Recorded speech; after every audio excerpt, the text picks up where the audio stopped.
jika ada di antara kita ini puasanya lengkap 30. Tiap malam tarawih, akhir malam tahajud, tiap hari tadarus, akhir dia puasa, iktikaf 10 malam terakhir.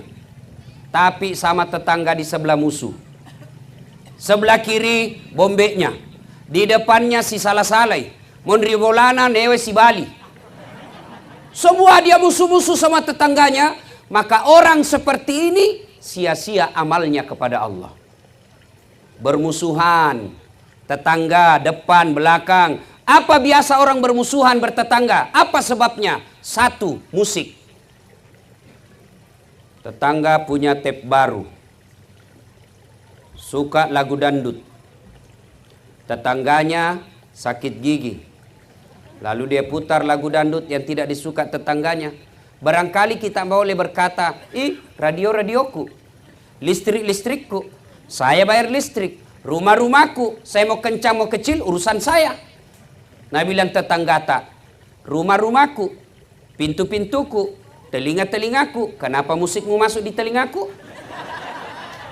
Coba, maka Bapak hargai tetangga, silahkan mutar musik, tapi jangan mengganggu tetangga. Bisa jadi tetangga lagi sakit atau bertengkar, kita putar musik, itu membuat orang bisa bertengkar.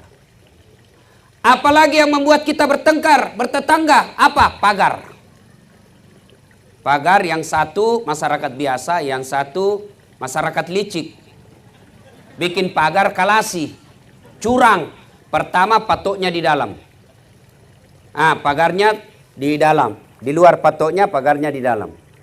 3 bulan kemudian dia perbaiki pagarnya. Kayunya di luar. Berikutnya lagi, pancoknya lagi di luar. 1 tahun bikin pagar, dia ambil tanahnya orang 1 jengkal. Orang seperti ini, agama mengajarkan siapa yang mengambil tanah sesama muslim 1 jengkal, dipikul nanti di akhirat 1 petaka langit. Tangkis mako itu. Apalagi yang membuat orang bertengkar? Biasa apa? Tumbuhan. Tetangganya suka pelihara mangga, tapi tidak pelihara sampah.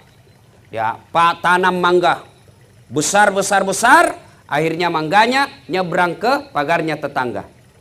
Akhirnya apa? Daun dan sampahnya yang nyebrang, tetangganya yang bersihkan. Menurut fikih hukum Islam, daun yang nyebrang ke sebelah, pohon yang ranting menyeberang ke sebelah, maka itu halal buat tetangga. Kenapa? Karena tetangga yang kasih bersih itu daun-daun sampahnya kita punya mangga. Tuh kalau sampah menyeberang. Nah, bila mahasiswaku, kalau istrinya tetangga Ustaz, bagaimana? Halal juga sebenarnya. Lain itu cilaka. Beda. Bapak saudara-saudara sekalian, apalagi yang membuat kita bertengkar tetangga? Apa? Tumbuhan, ternak. Tetangga pecinta bunga. Wah banyak. Apa yang mahal-mahal itu? Kembang cinta dan lain sebagainya. Nah, tetangganya hobi tanaman. Dia bagusinlah tanamannya. Tetangganya pelihara kambing. Tidak diikat. Tetangga pelihara bunga, datanglah kambing. Dia makan semua bunga kita. Bertengkarlah kita. Maka silakan pelihara burung, pelihara peternakan. Tapi jangan sampai lalai akhirnya menyerobot tanaman tetangga. Apalagi yang kadang-kala membuat kita bermusuhan dengan tetangga. Apa? Anak. Anak kita nakal, anak sebelah sabar. Bertengkar, orang tua ikut campur. Maka ibu bapak saudara-saudara sekalian, dengar baik-baik. Pesan Nabi. Dengar baik-baik.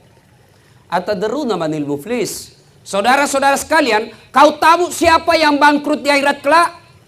Tahu enggak siapa yang pailit di akhirat kelak? Bangkero imato ku akhirat. Semoga kau tahu. Macam-macam jawaban sahabat. Yang tidak sholat ya Rasul. Wah dia sholat, bagus sholatnya, rawatibnya juga cocok. Yang tidak puasa Ramadan ya Rasul. Dia puasa, Senin Kamis lancar. Yang tidak bayar zakat ya Rasul. Oh lengkap zakat hartanya, zakat fitrahnya. Yang tidak haji padahal mampu. Oh dia sudah haji, tiap tahun dia pergi umroh. Kalau begitu, siapa yang bangkrut ya Rasul? Nabi menjelaskan, jarusu wa khati'ur rahim. Tetangga yang sahat sama tetangganya dan yang memutuskan persaudaraan. Coba, heran sahabat. Kenapa bisa bangkrut? Dia bagus sholatnya, bagus puasanya, bagus hajinya, bagus zakatnya. Kok bisa bangkrut? Nabi menjelaskan, betul. Hubungannya kepada Allah baik, tapi hubungannya kepada manusia hancur. Maka amalnya kepada Allah habis hanya untuk bayar dosa-dosanya kepada manusia. Maksudnya apa ya Rasul? Dia setorlah pahalanya. Ya Allah, ini sholatku. Datang tetangganya, tunggu dulu. Saya pernah bertetangga di kampung apa namanya? Nah ya itu. Saya bertetangga. Mantan-mantan dia tentara, ada tembaknya. Dia serobot saya punya tanah. Gara-gara tanahku diambil 1 meter, saya tidak punya got. Setiap hujan banjir rumahku. 4 tahun saya selalu kebanjiran. Saya minta keadilan ya Allah. Saya mau lawan waktu itu. Begitu saya mau maju, dilihat pakai loreng ada tembak. Nah mundur lagi. Akhirnya Allah berfirman, hari ini hari seadil-adilnya pembalasan. Silakan kau ambil salatnya orang yang pernah ambil tanahmu. Sudah habis salatnya. Setor lagi puasanya. Ya Allah, ini puasaku. Datang tetangganya, tunggu dulu. Saya juga pernah bertetangga situ di Polres. Kenapa? Dia fitnah saya. Katanya anakku yang lurus rambutnya, bukan anaknya suamiku, karena suamiku keriting rambutnya. Dia tidak tahu anaknya lurus rambutnya karena sudah direbonding. Gara-gara fitnahnya satu komplek memusuhi saya, hilang saya punya martabat. Saya minta keadilan. Allah berfirman, hari ini memang hari seadil-adilnya. Ya sudah, ambil dia punya puasa. Sudah habis salat, habis juga puasa. Dia setor lagi hajinya. Ya Allah, ini hajiku. Tunggu dulu, saya juga pernah sekantor di Polres. Dia tuduh saya, katanya mobilku hasil korupsi. Gara-gara fitnahnya, 7 tahun saya tidak pernah naik pangkat. Saya malah dipindah ke pulauan. Saya minta keadilan. Allah berfirman, ya sudah, kalau begitu, ambil dia punya haji. Habis seluruh kebaikannya, puasanya habis, zakatnya habis, sholatnya habis, hajinya habis. Masih ada orang yang pernah disakiti. Saya juga pernah. Disakiti itu orang ya Allah. Saya di black campaign, akhirnya saya tidak terpilih. Saya difitnah kiri kanan, saya habis uang. Tidak ada yang pilih saya, gara-gara fitnahnya. Nah sekarang saya minta keadilan. Lalu dia bilang yang tadi banyak amalnya. Peko ni carana puang. Bagaimana lagi caranya? Sudah habis amalku. Allah berfirman, sini adil, biar sebiji sarah ada balasannya. Apalagi Allah, habis amalku, apa saya mau bayar? Allah berfirman, kalau begitu ambil dosanya orang yang pernah kusakiti. Nauzubillah min zalim. Maka akhir Ramadan kita rayakan biasa selesai Idul Fitri. Tradisi orang Indonesia ada yang disebut halal bihalal. Kita saling menghalalkan. Sakit hatiku Ustaz, nafitnah kak, maafkan saja, biar Allah yang balas. Kalau Allah yang balas Pak, bukan cuma dimutasi, susah hidupnya.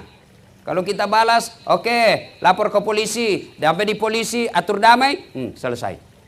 Tapi kalau Allah yang balas, sudah, tidak usah kita nak kasih ginjal, nak kasih mencret saja 2 minggu. Apa, masih bisa kita sosialisasi kalau mencret-mencret maki.